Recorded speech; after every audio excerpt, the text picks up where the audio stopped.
बोले एक टॉपिक सुन, ऑप्टिक्स पढ़ रहे थे ना, रिफ्रैक्टिव इंडेक्स भी पढ़े, वेट करना। कल जो लोग मतलब इस क्लास में एब्सेंट थे वो सुन लीजिए। कल क्रिटिकल एंगल तक पढ़ाया गया था, समझ में आया? मतलब पूरा एक एक बात रिवीजन करवाया गया था। इस बीच में हम आपको पहले भी बोले थे कि रिवीजन क्लास में उन सभी बात को लिखा दिया जाएगा जो बात आपके मेन नोटबुक में नहीं है, चाहे वो क्वेश्चन बैंक का हो, चाहे मॉडल पेपर का हो, चाहे कहीं का बात हो। बात उस दिन भी बिहार बोर्ड जो मॉडल पेपर लॉन्च किया उसमें भी सब्जेक्टिव में एक आध को क्वेश्चन एक्स्ट्रा था, हम बोर्ड पर पूरा लिखाए थे ना, तो उसी तरीका से लिखाएंगे। आइए एक टॉपिक समझिएगा रे बुआ है। फिर इधर देखो, रिलेटिव रिफ्रैक्टिव इंडेक्स, फिजिक्स का ये वर्ड है, समझो कि एक प्रकार का ऑप्टिक्स से पढ़ रहे भैया। वर्ड रिलेटिव रिफ्रैक्टिव इंडेक्स, पूरे फिजिक्स में रिलेटिव वर्ड कहीं भी आएगा ना, वहां खेला कितने के बीच में होगा। चलो सुनो, लोग बोला कि रिफ्रैक्टिव इंडेक्स निकालो, किस मीडियम का? सेकेंड मीडियम का। बता किसके रिस्पेक्ट में? फर्स्ट मीडियम के रिस्पेक्ट। कहेगा रिफ्रैक्टिव इंडेक्स निकालो वाटर का, बता किसके रिस्पेक्ट में? ग्लास के रिस्पेक्ट। माथा में जा रहा बात। बोला रिफ्रैक्टिव इंडेक्स एयर का निकालो, किसके रिस्पेक्ट में? डायमंड के रिस्पेक्ट। पता कितने माध्यम का बात हो रहा है? ऐसा भी सवाल तो पूछ सकता है। याद रखना, रिफ्रैक्टिव इंडेक्स किस मीडियम का? सेकेंड मीडियम का। किसके अनुसार? इसका सिंबल होता है ये μ2 μ2। इसको लोग कैसे पढ़ेगा? पढ़ो सिंबल। इसको लोग पढ़ेगा रिफ्रैक्टिव इंडेक्स ऑफ, तेरे कॉपी में नहीं होगा इसलिए लिखाएंगे अभी, refractive index of second medium, second with respect to, चल इसका बोलता refractive index of water with respect to glass. चल इसका पढ़ता पढ़ो, रिफ्रैक्टिव इंडेक्स ऑफ एयर निकालना है, किसके रिस्पेक्ट में? पढ़ने आ गया? कोई दिक्कत? चल इसको डिराइव करते, पढ़ने आ गया ना भाई। यानी एक का रिफ्रैक्टिव इंडेक्स दूसरे के रिस्पेक्ट में निकालना है। चलो जानकारी लेना, हम वहीं पर आएंगे, हम क्रिटिकल एंगल पर ही आएंगे, लेकिन ब्रेक के बाद। पहले हम एगो बात लिखाएंगे, बाद में छाप लेना, जगह होगा कहीं पर तो लिख लेना। रिलेटिव रिफ्रैक्टिव, तो सब फिर जो है सो आवाज, हम छापने के लिए थोड़े ना बोले तुमको। The refractive index of second medium with respect to first medium is denoted by, दर्शाया जाता है 1 μ2 याद रहेगा है? लिखेंगे हियर, फॉर्मूला क्या होगा? μ2 बटे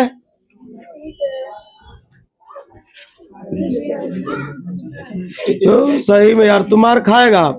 बता रहे सबको पढ़ाए थे कल, जो कल नहीं आया था दिक्कत उनकी है। बता μ2 बाई μ1, म्यू का फॉर्मूला क्या होता है? सी बाई वी। क्या होता है फॉर्मूला? बता सी बाई वी तो होता है, क्या बोले थे? ऊपर वाला नहीं बदलता है, नीचे वाला। बता ये दूसरा का है तो दूसरे का, बता पहला का है तो पहले का, सिखाए थे ना। तो बता 1 μ2 बराबर सी बाई v2। बता ये v1 कहा जाएगा? तुम्हें अगर थोड़ा सा भी सेंस होगा तो तू सैंपल पेपर में एगो न्यूमेरिकल देखा था, इसमें लिखा था कि मीडियम ए में प्रकाश की चाल भी है, मीडियम बी में प्रकाश की चाल 2 भी है। तो बता म्यू ए बटे म्यू बी का मान कितना होगा? पूछा था ना। बता वो सवाल किसका था? रिलेटिव रिफ्रैक्टिव इंडेक्स का। और ये टॉपिक हम छोड़े हुए थे इसलिए इस टॉपिक को हम पढ़ा दिए। शांति सुनना। बता ये सी से सी भंडूस, तुम बता फॉर्मूला हो गया 1 μ2 बराबर v1 बटे। चले वो क्वेश्चन पूछते हैं नोट में, फटाफट बताएगा। सब समझो, देखिए इधर। बता रिफ्रैक्टिव इंडेक्स, बता किसका? वाटर का। किसके रिस्पेक्ट में? ग्लास के रिस्पेक्ट। फॉर्मूला क्या होगा बोलो? μw बटे μg। बता इसका फॉर्मूला क्या होगा? c बटे vw और c बटे vg होगा ना। इसी को लोग क्या कर लेगा? सॉल्व कर लेगा, जो मान दिया रहेगा उसको पुट कर देगा। क्या कोई दिक्कत? जाते वक्त छापना। चल सुन एक मिनट, हम क्रिटिकल एंगल पर थे, कहां पर?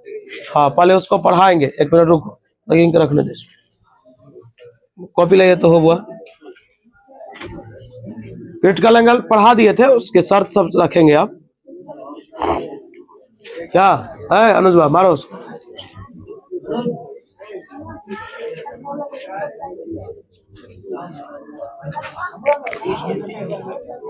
क्या टॉपिक जाते वक्त लिख लीजिएगा, पेज होगा ना कहीं पर ऑप्टिक्स में। हाँ नहीं है तो एक पेज में लिख के वहां पिंचअप कर लीजिएगा, हो गया। चलिए वो रे क्रिटिकल एंगल, क्रिटिकल एंगल समझा दिए थे। क्रिटिकल एंगल का 1 मिनट और। हाँ क्रिटिकल एंगल का यहीं पर रखिए ना, नहीं तो छापिए आप, पहले चाय पीने दीजिए। अरे अभी खत्म होगा रे ऑप्टिक्स, डेरिवेशन खाली अच्छा सुनिएगा। कल हम बहुत बड़ा एक्सप्लेनेशन कर दिए इक्विपोटेंशियल के बारे में। आप ही बताइए, एक छोटा सा प्रश्न पूछते हैं, जरा जानकर देखिए, गुस्साइएगा नहीं, अच्छा बात पर है। हम आप एक दूसरे से परिचित हैं, कोई चीज शेयर आपसे कर सकते हैं, प्राइस रिलेटेड आप हमसे कर सकते हैं, इसी के लिए तो यहाँ आते हैं। आप एक बात बताइए, एक क्वेश्चन जो सेंटअप अभी ये जो बिहार बोर्ड का मॉडल पेपर जो छपा, इसका पहला प्रश्न था, शांति सुनना, इसका पहला प्रश्न था कि आप पॉइंट चार्ज से इक्विपोटेंशियल सरफेस को ड्रॉ कीजिए जहां चार्ज का मान 0 से कम और चार्ज का मान 0 से ज्यादा। मेरी बात को सुनिए, अगर आपको हिंदी में नहीं समझ में आ रहा तो हिंदी में भी लिखा होगा, इक्विपोटेंशियल सरफेस को एक पॉइंट चार्ज के कारण ड्रॉ कीजिए जहां चार्ज का मान 0 से कम और 0 से ज्यादा हो। वो आपसे क्या ड्रॉ करने के लिए बोला? Equipotential surface. चलिए हम इस इक्विपोटेंशियल सरफेस की जगह पर अगर हम ये ड्रॉ करते हैं, शांति से सुनना, जब हम ये ड्रॉ करते हैं और हम आपसे प्रश्न पूछते हैं, इतना भी बेवकूफ तो आप नहीं है, अगर हम आपसे ये प्रश्न पूछे कि क्या ये इक्विपोटेंशियल सरफेस है, आप क्या बताइएगा? ये तो इलेक्ट्रिक लाइन्स ऑफ फोर्स है। ये क्या है? ये इलेक्ट्रिक लाइन्स ऑफ फोर्स। वो ना पढ़ाया गया कि पॉजिटिव से निकलता है, निगेटिव में इंटर करता है, लेकिन ये तो इलेक्ट्रिक लाइन्स ऑफ फोर्स है या इलेक्ट्रिक फील्ड लाइन्स है। ये इक्विपोटेंशियल सरफेस कहाँ है? इसमें पोटेंशियल का तो चर्चा नहीं है, इसलिए आपको पढ़ाया गया, याद से सुनना है, इक्विपोटेंशियल सरफेस के 3 शर्त। कितने शर्त? एक होता है सरफेस के बाहर, एक होता है सरफेस के अंदर, और एक होता है सरफेस पर। कितना बात बोले? 3 बात। जब सरफेस से बाहर होगा तो 0 से बड़ा होगा, पॉजिटिव होगा, सरफेस पर होगा तो बराबर होगा, सरफेस के अंदर होगा तो कम होगा, निगेटिव होगा। बात माथा में जा रहा है? और ये गॉसेस लॉ का एप्लीकेशन है। बात मत कहने का मतलब, ये चीज आपको इसलिए बताया गया अभी कि कोई श्रीमान है, नाम फ्लैश नहीं करेंगे, उन्होंने ये ड्रॉ किया, बोला कि ये गलत है। तो मैं आपसे एक प्रश्न पूछना चाहता हूँ, आप किसी से, गूगल से, कहीं से, किसी टीचरे से, यूट्यूब पर तो कोई टीचर डाला होगा, बड़ा बड़ा ऑनलाइन पढ़ाता है, एक पर एक टीचर डालता है, एक पर एक। PAW का देखिए ना, या एलन का देखिए, वो सब पढ़ाता है कि इस मॉडल पेपर का देखिए। अगर यार ये इलेक्ट्रिक लाइन्स ऑफ फोर्स है, ये इलेक्ट्रिक फील्ड की दिशा को बताता है। इक्विपोटेंशियल में कोई दिशा नहीं होता क्योंकि वो स्केलर क्वांटिटी होता। फिर इस दोनों को कैसे रिलेट कर देंगे हम? बात समझ में आ रहा है? इसलिए बच्चे को हमेशा सही डायरेक्शन में भेजना चाहिए, इसलिए क्लास ब्रांड है अपने आप में। बात समझे? अभी नहीं कहिएगा अपने मियाँ मुट्ठू कर दिए, मतलब अपने मुंह से अपने बढ़ाए, सोने होता है। बस जो जो बोलते हैं उतना कीजिए ना, उसके लिए तो आपको समय देना पड़ेगा। आप अगर समय नहीं दीजिएगा तो कैसे हो? कहने से थोड़ा ना कुछ होता है, करना पड़ता है। बुआ आइए स्टार्ट करते हैं। हाँ एक चीज बोल रहे थे, भूल गए, इस चीज पर फोकस कल भी करवाए थे बच्चे, फिर भी कल भी थे, आज बच्चे सारे ठंडे के कारण नहीं आए हैं। ये पूछेगा थोड़ा सा एग्जाम में, थीटा सी बराबर, पहले बोल दिया हूं, कैसा लिखा रहेगा मैं बता देता हूं। ये लिखा रहेगा, सुनिए बुआ, लिखा रहेगा derive the relation between critical angle and refractive index of the medium. तो 3 लाइन का प्रूफ है, तू मिला सकता है उसमें, ये जरूर तू प्रूफ कर देना 2 मार्क्स में, पहले बोल दे रहा हूं। यहां से सवाल भी आ सकता है, बता रिफ्रैक्टिव इंडेक्स हवा का कितना होता है? 1/1 बता साइन में 1 किसका मान? 90 डिग्री का। किसका? तो थीटा सी का मान कितना है? 90 डिग्री। उसमें लिखा भी होगा, चलो ध्यान दीजिएगा, एक बार देख लिया जाए। हाँ क्रिटिकल एंगल। चलो आगे चलते हैं। क्वेश्चन दिया है, right the condition for critical angle, 2 marks का क्वेश्चन। क्रिटिकल एंगल के शर्त क्या है? पहला नंबर बता, रे ऑफ लाइट कहां से कहां जाएगा? बता। डेंसर से, एगो बात। दूसरा, ये कोई पूछेगा एंगल ऑफ रिफ्रैक्शन कितना डिग्री, 90 डिग्री का हो जाएगा, कितने डिग्री का याद रहेगा, कोई दिक्कत। और critical angle angle of incident से ज्यादा हो जाएगा। ऐसा डायग्राम था, अगर याद होगा तो ठीक है। देखो ऐसा था तो ऐसे गया, थोड़ा सा प्रोसीड किए, ध्यान देना, तो ये इस पर आ गया था, ये था ना। चलो अब देख लेना, कल पढ़ाए थे। उसके बाद TIR, बहुत VVI। अगर हमसे कोई पूछे ना कि VVI में परसेंटेज बताओ, तो कम से कम 300% VVI श्योर है। इससे एगो क्वेश्चन आएगा एग्जाम में। अब TIR 5 नंबरी में नहीं कह सकते हैं कि 5 नंबर में आएगा, लेकिन एगो क्वेश्चन जरूर रह सकता है, चाहे ऑब्जेक्टिव हो या 2 नंबर। टोटल इंटरनल रिफ्लेक्शन, पहले सुनो ये होता क्या है।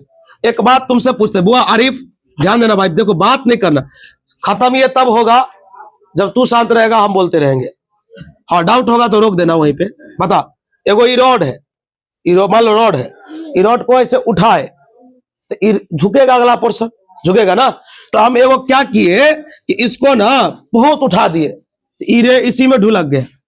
मतलब जिस मीडियम से जा रहा था ना, उसी मीडियम में वापस, सही से सुनना, कहा गया जब रे ऑफ लाइट डेंसर से रेयर गया, भले बात को सही से सुनना, जब रे ऑफ लाइट डेंसर से रेयर गया तो नॉर्मल से दूर भाग गया। जैसे जैसे हम ये एंगल को बढ़ाते गए, वैसे वैसे एंगल भी बढ़ता गया।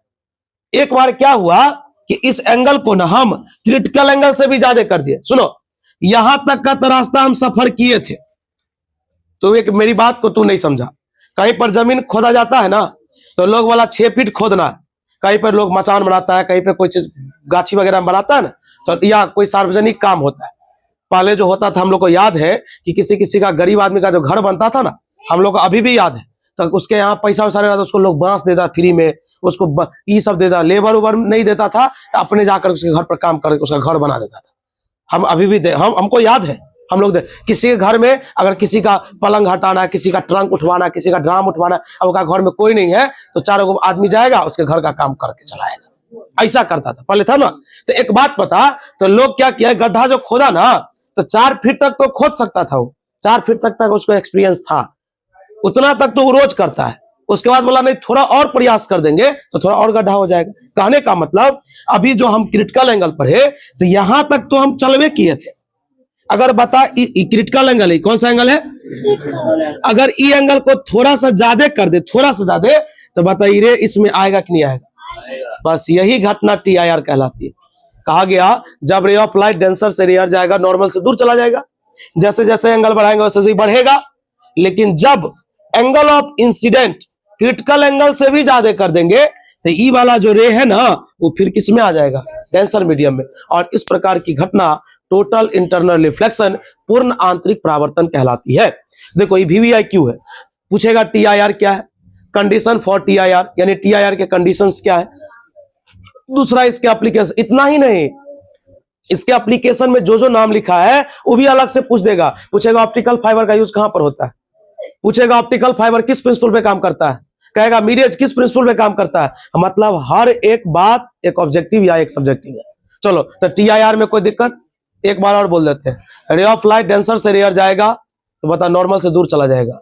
जैसे जैसे एंगल ऑफ इंसिडेंट बढ़ाएंगे, वैसे वैसे ये भी बढ़ता जाएगा। और एक बताओ, जब angle of incident critical angle से ज्यादा होगा, तो रिफ्रैक्टेड रे, अपवर्तित किरणें डेंसर में ही आ जाएगी, और यही घटना क्या कहलाएगी, TIR। क्या कोई दिक्कत। चलो उसके बाद दिया हुआ है कंडीशन फॉर TIR। अभी शर्त क्या सब था, बता क्या क्या शर्त था जो घटना हुआ। डेंसर से रेयर जाना था, दूसरा आई का मान यानी एंगल ऑफ इंसिडेंट का मान θc से ज्यादा होना था, तीसरी बात रिफ्लेक्टेड रे को कहां पर आना था, डेंसर में। जब तक ये इसमें नहीं आता, क्या तब तक लोग इसको TIR बोलता है ना, बोल सकता था। मतलब जब ये वापस इसमें आया तब ना लोग बोला कि हाँ ये घटना है, ये प्रभाव है, इसका नाम रखा जाएगा टोटल इंटरनल रिफ्लेक्शन है। तीनों कंसेप्ट है, सुनो। पहला लिखा हुआ है, ray of light goes from denser to rarer medium. दूसरा, angle of incidence is greater than critical angle. And अगला, reflected ray should return in the denser medium. चलो उसके बाद एप्लीकेशन, भाई एप्लीकेशन को रट जाना। 5 नंबर पूछेगा, सब बात पूछेगा एक लाइन से। बड़े एप्लीकेशन मतलब होता है उपयोग। पता TIR का उपयोग कहां पर होता है, पहला का नाम है, बहुत सुंदर, ठीक है, गुड गुड, बढ़िया, यही आवाज सुनना चाहते। आइए, बड़े एप्लीकेशन ऑफ TIR, आइए चलो। बड़े पहला का नाम है ऑप्टिकल फाइबर। ऑप्टिकल, ये खुद अपने आप में एक वीवीआई है। बताओ ऑप्टिकल फाइबर क्या है? सुनो पहली बात, ऑप्टिकल फाइबर टीआईआर पर काम करती है। किस पर? अरे जो बोल रहे हैं उसको सुनो ना। कोई पूछेगा ऑप्टिकल फाइबर क्या है, तो कहा गया यह एक फोटो ट्यूब है ना, यह एक प्रकार का पतला सा ट्यूब है जिसमें लाइट रिफ्लेक्ट करती है लेकिन इंटरनली करती है। कैसे? ऐसा डायग्राम होगा। फिर से बता, ऑप्टिकल फाइबर क्या है? ये बहुत पतला सा ट्यूब है जिसमें लाइट रिफ्लेक्ट इंटरनली करता है। दूसरी बात, यह टीआईआर पर काम करता है। कोई पूछेगा ऑप्टिकल फाइबर किस प्रिंसिपल पे काम करता है? टोटल इंटरनल रिफ्लेक्शन पर। डन ना। अगला, ऑप्टिकल फाइबर का यूज, इसका यूज मेडिकल डायग्नोसिस में होता है, इसका प्रयोग टेलीकम्युनिकेशन में होता है। किसमें? चलो अगली बात, मिरेज क्या है? मिरेज गर्मी के समय में देखा जाता है। ये घटना है जिस घटना में क्या होता है ना, कि रिफ्रैक्टिव इंडेक्स ग्राउंड का जो होता है, ग्राउंड से अभव का जो होता है, वो ग्राउंड से क्या हो जाता है? कम हो जाता है। मतलब तुमको इसमें क्या सब चीज देखने को मिलेगा, सो सुनो। गर्मी के समय बताए भी होंगे, गर्मी के समय में क्या होता है कि जब तुम कोई फाके वाले इलाके में जाओगे, कड़क धूप रहना चाहिए, या हाईवे से पर जाओगे तो तुमको लगेगा क्या, ये भी चीज छोड़ो, गेहूं जिस समय में कटता रहता है खेत समय, कितना कड़क धूप रहता है, तुम उस बीच खेत में ऐसे खड़े रहोगे तो तुमको लगेगा कि आग वहां जल रहा है, बहुत भयंकर। उसको लोग अपने लोग के देहाती भाषा में लोगों को बोलता है लू गिर रहा है, इसलिए लोग को बुखार लग जाता है, ये हो जाता है। लेकिन उससे भी बेस्ट चीज देखना चाहते हो तो ये जो पिचिंग है, इस पिचिंग पर तुम देखोगे तो तुमको हर 100 मीटर के बाद पानी जैसा दिखाई देगा, लेकिन एक्चुअल में वो पानी रहता नहीं है, वो मिरेज होता है। वो एक घटना है लाइट का, वो टीआईआर का घटना है। बात समझ में आया? तो चलो इसमें लिखा क्या है? लिखा है कि it is a phenomena. Generally ये सब जो सऊदी समय बहुत ज्यादा होता है, बहुत ज्यादा दिखाई देता है। जो वहाँ बकरी उकरी चराने वाला जो रहता है तो वो वहाँ पे बहुत देख सकता है, क्योंकि डिजर्ट एरिया है वहां। तो तुम जानबे करता है कि गर्मी हो जल्दी या ठंड हो जल्दी, जल्दी रेत ठंडा भी हो जाता है, रेत जल्दी गर्म भी हो जाता है। चलो आगे देखो, कहा गया एक फिनोमेना है which occurs in summer day, है ना, because the refractive index of ground level is less than that the refractive index of air। हम गलत बोल दिए थे कि ग्राउंड लेवल का जो रिफ्रैक्टिव इंडेक्स है वो कम होगा, किससे? एयर से, इसलिए घटना दिखाई देती है। अगला, कोई पूछेगा मिरेज किस पर काम करता है? टीआईआर पर। किस पर? अगला है प्रोप्रिज्म। कोई पूछेगा प्रोप्रिज्म क्या है? तो ये भी एक डिवाइस है जिससे क्या होता है, लाइट रिफ्लेक्ट करती है इंटरनली। भाई एक मिनट सुन लेना तू। प्रिज्म का डेरिवेशन अभी नहीं बताएंगे, डेरिवेशन एक साथ, पहले जितना छोटा टॉपिक है पढ़ लेते हैं। बात समझ में आया? प्रिज्म फॉर्मूला भी बहुत वीवीआई है। बता प्रिज्म फॉर्मूला सुना क्या है? जल्दी बता। हाँ, टेटर उगा देंगे रे मर्दे, जल्दी बोल। अरे वाह, कितना बार पूछ लिए होंगे तरह से। बता, यहाँ पर एक और लोग क्या बोलता है? Angle of prism. Angle of, भाई शांति सुनना, तुमको समझ में आ जाएगा। ये एक ट्रायंगुलर प्रिज्म लिए, कैसा प्रिज्म है ना, ओरिजिनल प्रिज्म ऐसा नहीं होता है, उसका कटा हुआ एक हिस्सा है। देख, इसको लोग बोलता है इंसिडेंट फेस। क्या बोलता है? इसको लोग बोलता है इमरजेंट फेस। क्या बोलता है? शांति से सुनना, इंसिडेंट फेस और इमरजेंट फेस, इसके बीच बनने वाले कोण को लोग एंगल ऑफ प्रिज्म बोलता है। एंगल ऑफ, याद रखिएगा। कोई पूछेगा प्रिज्म क्या है? एक ट्रांसपेरेंट मीडियम है। ट्रांसपेरेंट मीडियम है। ट्रांसपेरेंट का मतलब क्या होता है? जिससे प्रकाश आसानी से आर पार हो सके। वह प्रिज्म फॉर्मूला हम आपको पढ़ा रहे हैं, लेकिन पहले छोटा छोटा बात पहले पढ़ लीजिए। खाली डेरिवेशन है, लेंस इंपोर्टेंट नहीं है। लेंस क्या है, लेंस कितने तरह का, समझ आ गया एग्जाम में। हाँ, लेकिन एक दो चीज याद रखना कि किसका फोकल लेंथ पॉजिटिव होता है और किसका, ये सब याद रखना। कहीं में भी सवाल आ जाएगा तो पॉजिटिव निगेटिव का डिफरेंस आना चाहिए। हम आपको स्टार्ट कर रहे हैं लेंस मेकर फॉर्मूला। हाँ, आइए, जहां पे आपका टॉपिक है पावर ऑफ लेंस, निकालिए, कहीं पर है, यहां से क्वेश्चन आएगा और आप इसका नजारा देख चुके हैं। पावर ऑफ लेंस, पता, पावर ऑफ लेंस का बहुत डिफिनेशन है। एक होता है the reciprocal of focal length of the lens. कहा गया फोकल लेंथ लेंस का जो होता है ना, उसके उल्टा को लोग क्या बोलता है? Power of lens. पी बराबर क्या होता है? 1/f। वो इसका ऐसा ही मात्रक होता है 1 मीटर, या इसी का होता है डायप्टर। क्या होता है? माथा में जा रहा बात, मैंने क्या बोला? 1 मीटर या डायप्टर। लेकिन याद रखना, पूरे ऑप्टिक्स में फोकल लेंथ का सवाल तुमको हमेशा किसमें मिलेगा? सेंटीमीटर में। किसमें? एक मिनट देख, बता ये कौन सा लेंस है? Convex lens. कौन सा? बता, अगर कन्वेक्स लेंस है, ध्यान से सुनना, बता कन्वेक्स का फोकल लेंथ क्या होगा? पॉजिटिव। बता ये कौन सा लेंस है? कनकेव। बता कनकेव का क्या होगा? नेगेटिव। याद रहेगा? माथा में गया बात, बोल। कन्वेक्स लेंस का फोकल लेंथ बता खालिद क्या होगा? इसका फोकल लेंथ क्या होगा? दिया नहीं रहता, खुद समझना पड़ता है। बता कन्वेक्स का फोकल लेंथ, कनकेव का, बता। यहाँ तक कोई दिक्कत? चल एक क्वेश्चन दिए, माना कि एक कन्वेक्स लेंस है जिसका फोकल लेंथ 20 सेंटीमीटर है, बोला पावर बता। क्या पूछा? पावर। देख है हल्का ही क्वेश्चन, लेकिन थोड़ा यूनिट चेंज करना पड़ता है। बता P बराबर क्या होता है? 1/f। बता 1/20 सेंटीमीटर, सेंटीमीटर को मीटर में बदला, 100 से भाग दे 100 से। बताइए 100 कहाँ जाएगा? तो 100 बट्टे कितना होगा? 20। 20 पंचे कितना? बराबर 5 कितना? डायप्टर। चेंज कर सकता है? नहीं समझा? सेंटीमीटर किसको बदलना? सेंटीमीटर को इतना दिन से पर 100 से भाग देंगे, 100 से क्या करेंगे? और जो सबसे नीचे सबसे ऊपर कहाँ भागेगा? होगा, भारी तो नहीं है। बता उसके बाद पावर ऑफ लेंस में कोई डाउट? बता कन्वेक्स का पॉजिटिव, कनकेव का नेगेटिव। चल आगे चल। Lens maker formula VVI question 2026 के लिए। ब्रेक के बाद सब डेरिवेशन आएगा, सब डेरिवेशन। हाँ चलो उसके बाद, हाँ एक क्वेश्चन ही देखो बुआ, लेंस मेकर फॉर्मूला बता आलिम। लेंस मेकर फॉर्मूला सुना जल्दी, मतलब इतना देर में तो हम ही लिख दिए, तो बोला कहाँ? 1/f बराबर μ - 1 इंटू 1/r1। आप कहिएगा जब आप प्रूफ नहीं करवाए तभी काहे लिखे? रीजन है, इसलिए लिखिए कि न्यूमेरिकल आता है। बात समझ में आ रहा? तो थोड़ा एगो चीज सिखा रहे उसको रट जाओ। न्यूमेरिकल के लिए, किसके लिए? बता क्या वो सतह से मिलके बना है?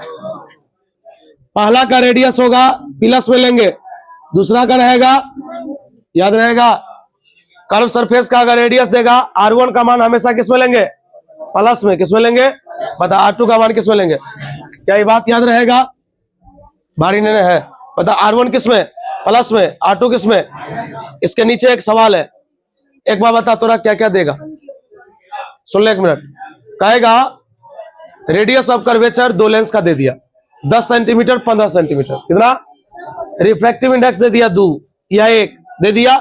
तुमको कहेगा फोकल लेंथ बता। क्या बोलेगा? माथा में जा रहा बात। कहेगा फोकल लेंथ बता। फोकल लेंथ नहीं, तुमसे पावरों पूछ सकता है, तो तुम बता 1/f को ही लोग क्या बोलता है? पावर। क्या बोलता है? हाँ लेकिन ये जो मान आएगा उस सेंटीमीटर में आ जाएगा, इसको फिर तुमको किसमें चेंज करना पड़ेगा? माथा में जा रहा बात। चलो एक क्वेश्चन लिखते हैं हम खुद से। चलो ये छापे हो क्या? हटाने वाला कहाँ है? रुक जाओ, एक रफ में सवाल बताते हैं। देख माना कि एक कन्वेक्स लेंस है, बोल पहला 10 सेंटीमीटर, दूसरा 15 सेंटीमीटर। ई प्लस में तो ई किसमें? देगा नहीं, लेना पड़ेगा। बता मान लेते हैं रिफ्रैक्टिव इंडेक्स कितना है? 1 पॉइंट। हमको बोला फोकल भी बताओ, और हमको बोला, तो मजाक में नहीं लेना, सवाल पूछा हुआ है, जाके मिला सकता है क्वेश्चन बैंक में। हाँ बता म्यू माइनस 1/, चल भाई बता म्यू का मान बोल। दूर बबल हुआ, बहुत आवाज कर रहा है। 1/10 बता। R2 है ना?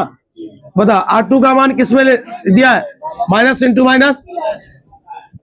इसके बाद भाई तू खुद सॉल्व करेगा, ये तुमसे हो जाएगा।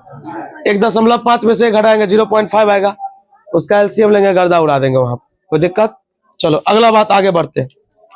हाँ कहा गया जब दो पतले पतले लेंस को, शांति सुना, जब दो पतले लेंस को कंबाइन किया गया तो बोला फोकल लेंथ का फॉर्मूला क्या हुआ?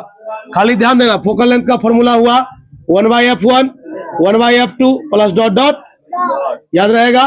पावर का फॉर्मूला क्या हुआ? P1 plus P2 plus dot dot. तुमसे ऑब्जेक्टिव में पूछ सकता है, बता दे कन्वेक्स का फोकल लेंथ क्या है? पॉजिटिव, तो पावर भी क्या होगा? बता कनकेव का क्या है? पावर भी क्या होगा?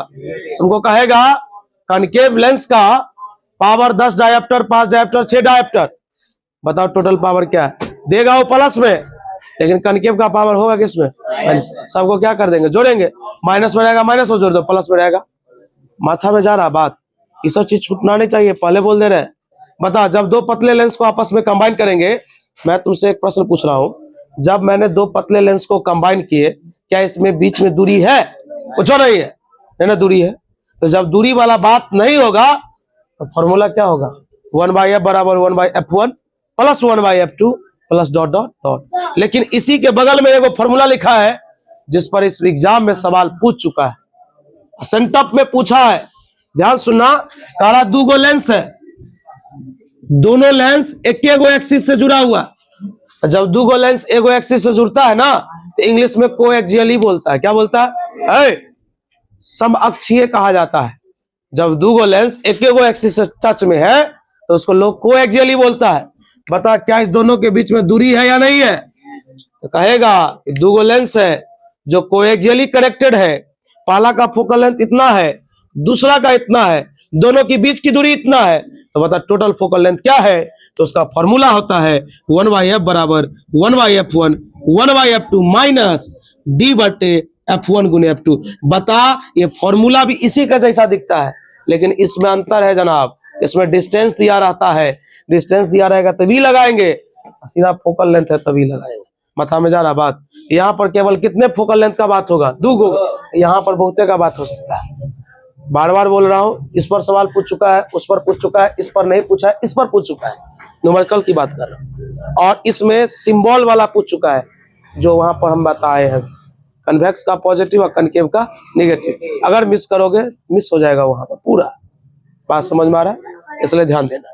खैर चल कोई बात नहीं, इसमें न्यूमेरिकल दिया जाए, न्यूमेरिकल दिखाई हुआ है तो इसी का प्रैक्टिस कर लेना। उसी में ज्यादा दिक्कत है तो एगो अपने मन से वैल्यू ले लेना, एगो 5 एगो 10 और भी पुट करके बना लेना। अब यहाँ से 2 नंबरी वाला गेम स्टार्ट हुआ। इसमें हम 3 गो 4 गो एक्स्ट्रा बात लिखाएंगे। नहीं पूछा कोई बात नहीं, हम समझेंगे वैसे ही पढ़ा के भेजे। हम लिखाएंगे स्काई अपीयर्स ब्लू, मतलब आकाश नीला क्यों दिखता है, एक ये लिखाएंगे। दूसरा, during sunrise and sunset sun appears very red. Why? कहने का मतलब कि डूबने और उगने के समय में सूरज उतना लाल क्यों प्रतीत होता है, ये प्रश्न। बात में जा रहा बात, ये सब चीज बताया जाएगा। ये चीज हम जानते हैं कि तू हिंदी में ठेठी में वहां बोल देगा, इंग्लिश में तो वहां ढुलक भी नहीं करेगा, कथी लिखेगा तू वहां, इसलिए लिखाया जाएगा अपने शब्दों में। नहीं लिखा रहता कि परीक्षार्थी यथासंभव अपने शब्दों में उत्तर दें। क्या रे? चलिए, डिस्पर्सन ऑफ लाइट, शांति सुना। कहा गया जब व्हाइट लाइट, जब श्वेत प्रकाश किसी प्रिज्म से गुजरती है तो 7 रंगों में टूट जाती है, और टूटना ही एक घटना है, और घटना ही क्या नाम है? डिस्पर्सन। लिखा हुआ है when white light is pass through a glass prism then it splits into 7 colours, this phenomena of light is called dispersion of light. है ना? देखिए, या डिस्पर्सन बाय अ प्रिज्म।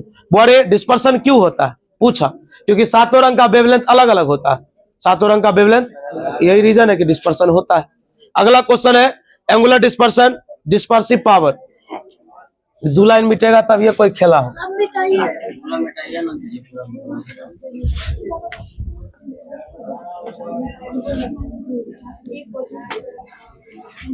बुआ 2 मिनट का समय ले रहे हैं, हला नहीं कीजिएगा। चलिए, टॉपिक का नाम है एंगुलर डिस्पर्सन।